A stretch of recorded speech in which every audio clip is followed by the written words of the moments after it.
How you going, guys? I wanted to talk to you about COVID and WH&S, right? So I had a conversation with Michael this morning, which was a great one. He said to me, he started off with the conversation, does National Office have a COVID policy, right? So, and I checked that, right? And there is something to put in the risk register that the Victorians are using for your WH&S manual, right? So I'll provide a link in this text message or web page, whichever one it is that we do.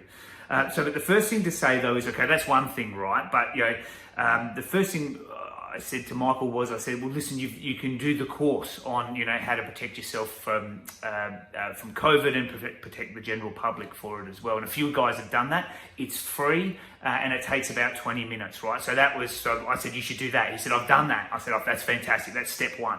Now, when you're doing that, if you do decide to do that though, because Michael was asking for policy, right? Policy is implemented in your business, right? It's a business policy that you have internal to your business. So when you're learning about it through this free course, copy and paste the content out of it, put it into an email for yourself and email it to yourself. That is your policy. It's telling you what to do. That's your policy. Now, if you've got employees, well, then I would get them probably to do the course. If you've done it already and they're going to do it again, you may ask them to copy and paste it across into an email. But get it across into an email, that forms your actual policy, yeah? National Office has some registers for risk registers to go into your WH&S, but I would recommend doing that course. It's free, right? So, and then you can say you've done it. Obviously, the first thing is if someone asks you, what are you doing in terms of it? Which is, I've done the course. That's the first one. So has my employee. What is the policy? We'll just get your copy and paste email. So that should have you reasonably covered there.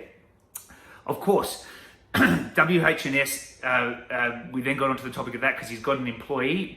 It becomes more important if you've got an employee, right? So the first slam dunk thing you should be doing with your WH&S and risk identification and stuff like that with your employee is putting a big note in your diary for every Monday, or maybe the first Monday of every month, or maybe it's every Monday, to at least have a conversation with your employee about WH&S while you're in the car going to the job.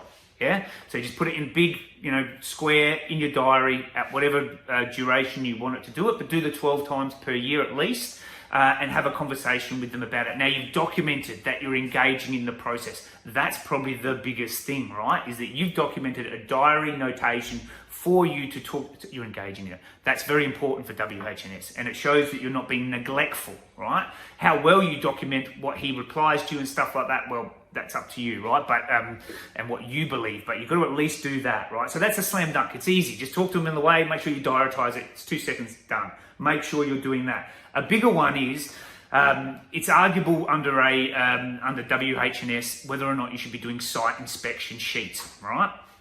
Once again, this becomes very important, or more so important, when you've got employees, yeah? So what I would be doing with that is, there's a level of documentation you can go to, which is arguable whether it should be massively documented for each site or how you go about it in terms of what you think is appropriate, right? So it could be as simple as, if you've got an employee, doing a square and identifying on that square, which is the property block or the area to be mowed, any areas of risk that can be circled with an X and maybe highlighted. Okay, so they can go around with a clipboard and identify those things on that site, on that property.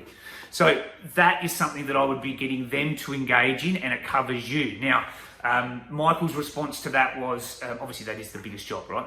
No problems, I'm not saying it's not, but was, oh man, we do so many jobs per week, it's going to take a long time. Well, man, you should at least start with your regulars. Right, with your regulars. But to be honest with you, when I go to a casual site, you walk around it anyway, don't you, to have a bit of a look and see what's going on since you haven't been there for 3 months or whatever.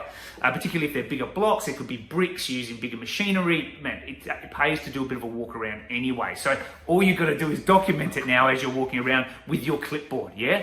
For the regular clients, I'd get the employee to do it. Saves you time, and then you go, yep, no worries, okay, excellent, document it, keep it in your car. Yeah, that way the employee can actually find it at all times. When he rocks up to the job, oh, feeling a bit nervous, I've been here for ages, pulls out the sheet and there it is, or on a regular job. So that's what I would be doing. In terms of the documentation, don't keep perfect details on the customer, if you're me, right? I don't think there needs to be phone number, address. I think it just has to be first name, last name, and then you can work out the rest of it from there, you know what I mean? And then maybe file it in that order on a clip in the car, yeah? So the site plan is the biggest one, I understand, but you should be doing something there, right? If you've got an employee. Employees have, number 3, the third thing you should be doing is your employees should have read the WH&S manual. Yeah, so they should be aware and confirm, maybe in a signed document if you want to go that far, that they have actually read it, right? That covers you, right? That's all I really had for that one. Big one, site plan. Easy for get them to read the manual. It's easy for you to schedule something the first Monday of every month into your diary to at least have a talk to them about it, right? That's all I wanted to talk to you about. I think. Just let me check. Yes, it was. Good. Excellent, guys. Listen, you have a great week. I do have another little one of these coming up soon, so I might include it in this one. I might include it at the end of the week. Good on you. Have a great week. Cheers. Bye.